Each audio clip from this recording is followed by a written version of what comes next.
ایک دوست کے ذریعے اس بات کا مجھے ادراک ہوا۔ وہ کہتے ہیں کہ ایران کے قصبہ میں وہ حاضر ہوئے اور دیکھا کہ وہاں کچھ دن قیام پذیر بھی ہوئے۔ کہتے ہیں پورے کے پورے اس قصبے میں کسی گھر میں بھی فریج نہیں تھی، فریزر نہیں تھا، پورے گھر میں، پورے گاؤں میں کسی گھر میں نہ فریزر ہے نہ فریج ہے۔ کہتے ہیں میں بڑا حیران ہوا اور وہاں میزبانوں سے دریافت کیا کہ اس جدید ٹیکنالوجی کے دور میں بھی آپ کے پورے گاؤں میں فریج نہیں ہے، اس کا سبب اور اس کی وجہ کیا ہے؟ کیا غربت ہے؟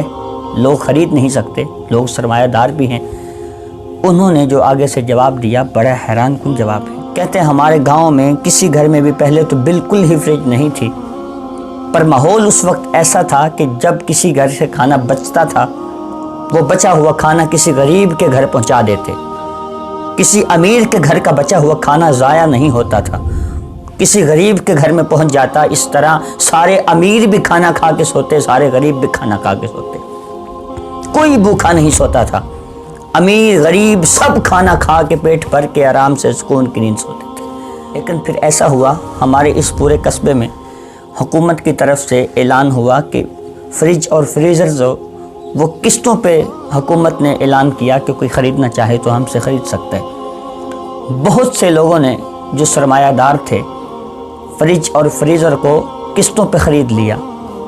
اس کا نتیجہ یہ نکلا، اس کا اثر ہمارے قصبے پہ ایسا پڑا کہ جن امیروں کے گھر میں پہلے جو کھانا بچتا تھا اور غریب کے گھر پہنچ جاتا تھا، اب وہی کھانا بچتا ہے تو فریزر کے خانے میں پہنچ جاتا ہے، وہی کھانا بچتا ہے تو فریج کے خانے میں پہنچ جاتا ہے، وہ غریبوں تک نہیں پہنچتا۔ اس طرح امیر تو پیٹ بھر کے کھانا کھاتے لیکن غریب بھوکے مرنے لگ گئے۔ ایک دن ایسا آیا، ہمارے امام مسجد صاحب نے جب یہ ماحول دیکھا کہ اب فریزر آنے کے ساتھ ساتھ ہمارے پورے گاؤں کا ماحول احساس اور جذبہ احساس لوگوں کے دلوں سے ختم ہو چکا ہے، تو کہتے ہیں ہمارے امام صاحب نے پورے قصبے والوں کو جمع کیا، ایک حویلی میں جمع کیا اور امام صاحب نے فتویٰ شائع کر دیا کہ آج کے بعد میرا فتویٰ یاد رکھنا کہ کسی گھر میں بھی فریج رکھنا حرام ہے، فریزر رکھنا حرام ہے، جائز نہیں ہے گھر میں فریزر رکھنا، گھر میں فریج رکھنا۔ امام صاحب نے فتویٰ شائع کر دیا۔ لوگ آپ کے عقیدت مند تھے، امام صاحب اثر و خصوص رکھنے والے تھے، تو لوگوں نے اپنے گھروں سے فریزر نکال دیے، فریجیں نکال دی، کسی نے بیچ دیے، کسی نے کسی دور کے رشتہ دار کو ہبہ کر دیے، کسی گھر میں فریج نہیں رہی۔ اور پھر دوبارہ وہی ماحول پیدا ہو گیا کہ امیر کا بچا ہوا کھانا فریزر میں نہیں بلکہ غریب کے گھر میں پہنچ جاتا ہے، امیر بھی کھانا کھا کے سوتا ہے، غریب بھی کھانا کھا کے سوتا ہے۔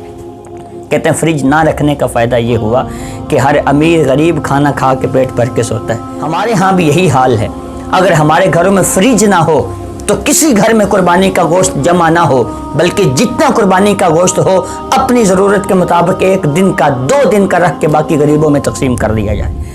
اگر ہمارے گھروں میں فریج اور فریزر نہ ہوتے تو ہمارے اندر بھی غریبوں کا جذبہ احساس پیدا ہوتا۔ اس لیے یہ واقعہ انتہائی سبق آموز ہے کہ انہوں نے پورے گاؤں سے فریزر اور فریج نکال دیے، فقط اس لیے امام صاحب نے فتویٰ دے دیا ہے کہ فریزر رکھنا جائز نہیں ہے، تاکہ غریبوں کا جذبہ احساس انسان کے اندر بیدار ہو۔ کوشش کریں جس انسان کے دل میں جذبہ احساس نہیں ہے، غریبوں فقیروں کا جذبہ، اگر ان کی محبت، ان کا احساس، ان کی ہمدردی جس انسان کے دل میں نہیں ہے، حقیقت تو یہ ہے کہ وہ انسان کہلوانے کا بھی حقدار نہیں ہے۔